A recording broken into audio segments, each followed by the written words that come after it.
When you went to Washington, the federal deficit was an issue for you, Right. you know, even back then, Right. before all this happened. As Commissioner of Finance and Administration here in Tennessee, which I think you were in for 2 years, is that Right. correct? Where you have to actually be responsible. That's right. That's right. That's right. You tightened the state budget. You got folks off of welfare and back Right. to work. Right.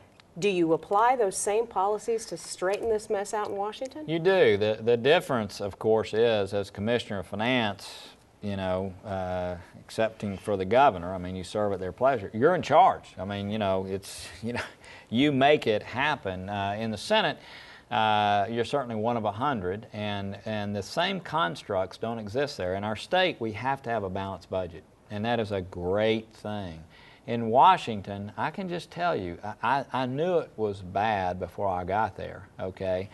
There is no construct, none, for fiscal discipline. I mean, the way we go about our budgeting process, the way we go about appropriations, there's just no construct. And unless the President of the United States is putting tremendous downward pressure and willing to expend all kinds of political capital, which I think they should, to keep spending down, things get out of control, and that's what's happened in recent times. Things are, in my opinion, totally out of control. And when you listen to the presidential debates, we talk a lot about things that matter. One of the things that's not focused on enough is the $86 trillion of unfunded liabilities. Unfunded, let me underline that, in Medicare and Social Security that, like this credit issue we now are dealing with, at some point will overwhelm us if we don't deal appropriately with that. Or our children or grandchildren. That's right. Yeah. Now, you were recently quoted as saying too many Americans borrowed money for houses they simply could not afford. But as mayor of Chattanooga, you helped create a program allowing tens of thousands of families to secure housing through low-interest loans. Right. Was that a mistake? Oh, no, not at all, because, I mean, a big part of what we did there, and the reason it was so successful, was we counseled with people. You know, we knew that, you know, people couldn't borrow more than an appropriate percentage of what their monthly income was. Let's face it, I mean, this is really a tacky term, but during this recent process, I mean, there have been things called liar loans. I mean, basically, people had no income. They borrowed for big houses. They were able to pay what's called a sort of a starter rate, you know, a very low rate where they weren't even actually paying full principal back. We did none of those things. I mean, we had principles in place that counseled people as far as financial planning, maintenance of homes. No, it was all about responsibility, and that's why that's why what we did there, which is really why I'm in the public arena today. I led a nonprofit effort to try to help people have decent housing in our community, and I had to end up, you know, talking in front of people about it. But no, it was done in a responsible way. I'm sure there were mistakes made, but there was never an attempt ever to try to get people into a mortgage that was beyond their means. There was an attempt to do exactly the opposite. Yeah. Well, as you mentioned earlier, liquefying is the goal of this rescue plan. And a big part of that is the ability to get a car loan, a home loan, a student loan. Right. And with 2 college-age daughters, I'm Right. guessing you know a thing or two about the high cost of I do. higher I education do. right now. I How do. important is it that we maintain that ability for people on this campus and many others to be able to secure those loans? Well, it's very important, and I feel very fortunate to have been in business and life and to have had some success, and am able to send my daughters to college without having student loans and those kinds of things. But so many Americans are not in that boat, and as you know, education, y'all do a wonderful job here at Vol State in keeping those costs down and allowing people to be right here in the community and have practical skills that they can actually apply in a real way, and I love that about this institution.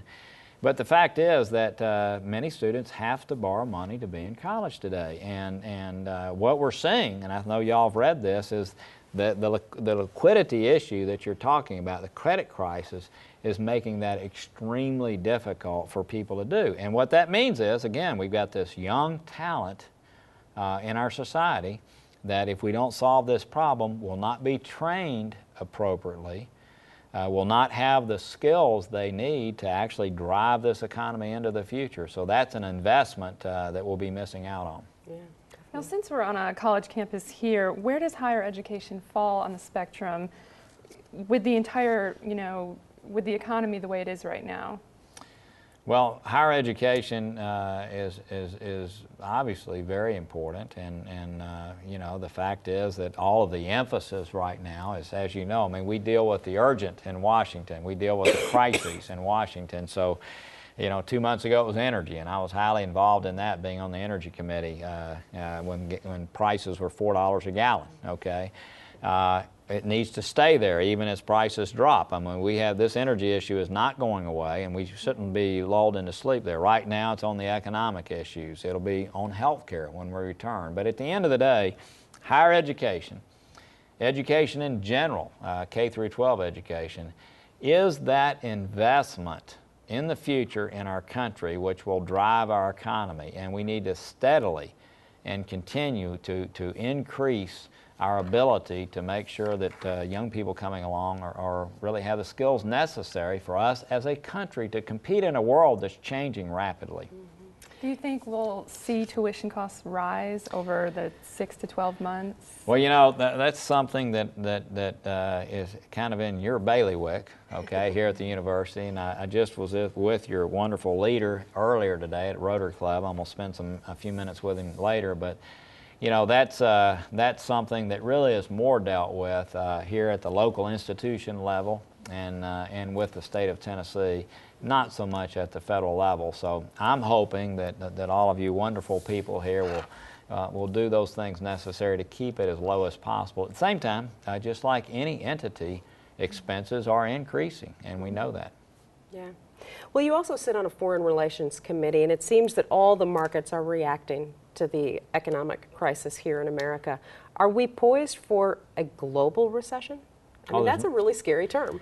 No, I don't think there's any question. I have traveled the world extensively as part of my foreign relations activity. Most of it's not glamorous. I mean, it's in places where there are difficult issues, like the country of Georgia, where I just was, or Afghanistan, or Iraq, or Pakistan, or other places. But I also was in India recently at a World Economic Forum meeting, and I say recently, it was 7 or 8 months ago, and they were talking about how their economy was decoupled from the United States, and how these parts of the world were going to flourish regardless of what happened in our country. Obviously, that is not true. You don't hear any discussion anymore about decoupling. The fact is that we are still the biggest engine in this world, and there's no question in my mind that we are going to have a global, this is really terrible for me to say, I mean, we should be cheerleading. I just like to be honest. We're going to have a global recession, in my opinion, and much of it is driven by the credit issues. Today, I know we're a little early, probably, 25 days before this will be taped, but this morning, our Federal Reserve acted in concert with central bankers around the world to actually lower overnight funds rate for financial institutions, again, to try to create liquidity worldwide in a coordinated way so that this credit crisis is solved.